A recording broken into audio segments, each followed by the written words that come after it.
You're listening to the Thom Hartmann Program. So what's up with the Tea Partiers? Right? I have said on this program many times, I think that many of the people who are participating in the Tea Party programs have legitimate grievances.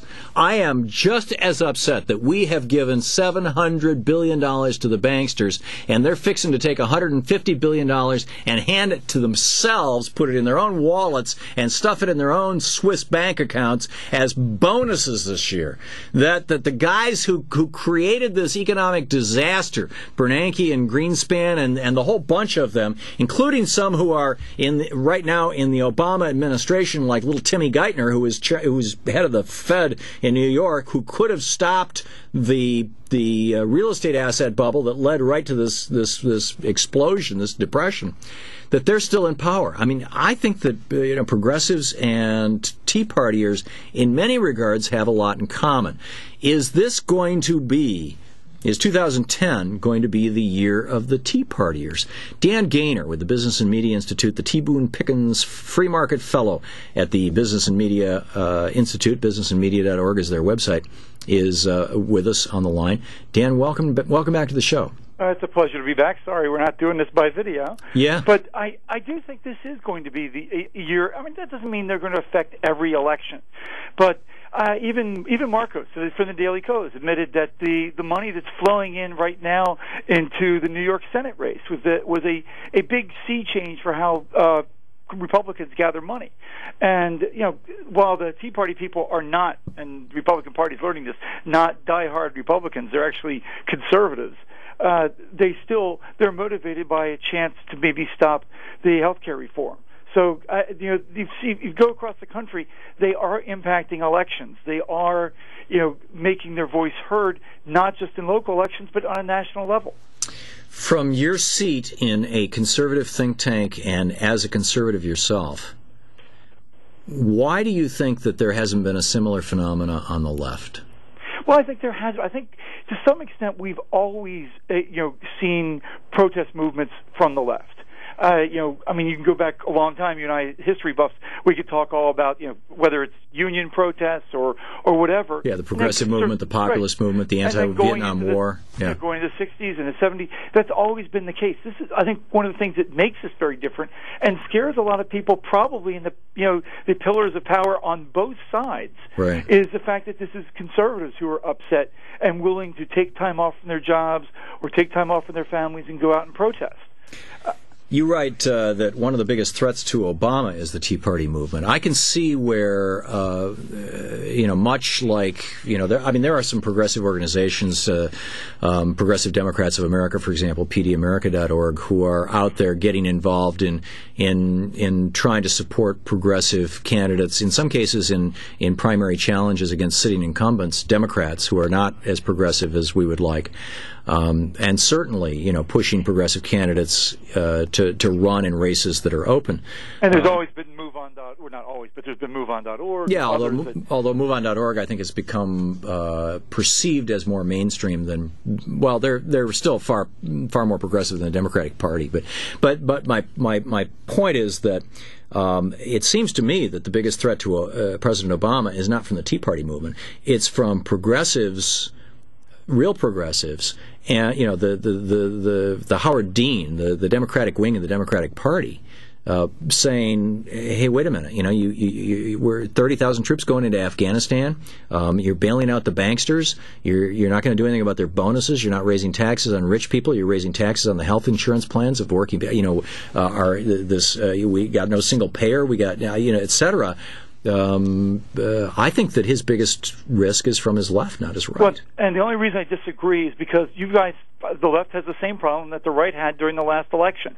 Where do you go? We have a two-party system. That's just a fact. Well, you don't of life. show up is what's going to happen. Well, which I fear will happen. Well, I think not anything I would advocate. I want people to vote. But I think that will happen in some races, but I think in the final analysis, people are fairly programmed to realize that, parties make the rules, and if the Republican Party can come in and, let's say, get enough House seats miraculously to take over the House, Obama's not getting anything through the rest of his first term. So I mean, I think people understand that there is a lot at stake, and that's why, I mean, the Tea Parties, which are pushing for more conservative candidates, like, Marco Rubio in Florida. Mm-hmm. I mean, Charlie Crist had it golden. He had it made. He's a popular governor, but he got criticized from the right, largely because he's a pro-Obama candidate. Yeah. And the next thing you know, it's a toss-up. Well, he's a quote moderate Republican, and I think Mark or Dan, we're talking with Dan Gaynor, Business and Media Institute, businessandmedia.org. I think that what we're seeing, because this is a phenomenon on both the left and the right, is the rise of populism in the United States. And the least reported major story of the 2008 election, the least reported, in fact, it was not even discussed in any of the mainstream media. The Daily Kos did the best job of covering it, and they covered it in depth, and a few progressive websites picked it up. But it did not get picked up at all by the mainstream media, was that regardless of the nature of the congressional district, whether it was red or blue, whether it was conservative or liberal, whatever, regardless of the makeup of the district, the Democrats, in tight races, and the new Democrats, the new entrants to the field in the 2008 election, the Democrats who won with the least amount of money and the largest margins, in other words, who won most easily, were the true progressives.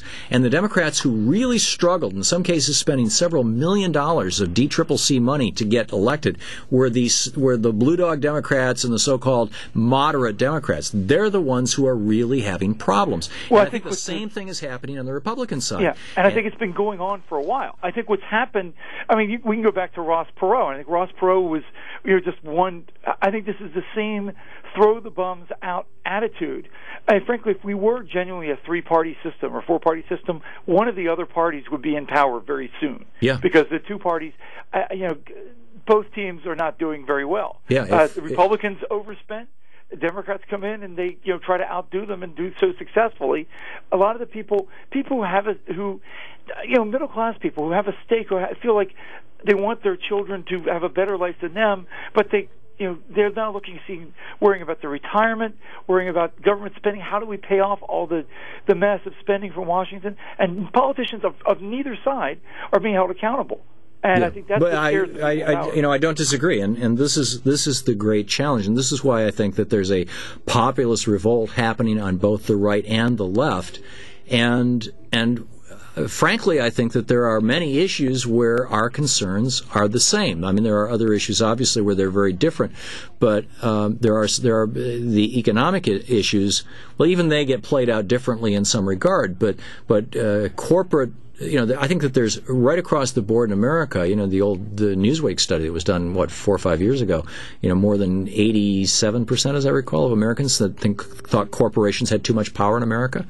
I mean, there are some real, genuine populist issues. People want their government back. We've seen a lot of talk lately about the bonuses. You were mentioning that.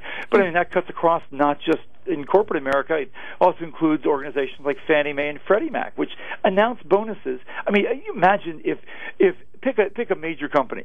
If a major business had announced bonuses on Christmas Eve after people basically the government bailed them out for tune of a couple $100 billion. Mm-hmm. I mean, if it was not a quasi-government, now fully government entity.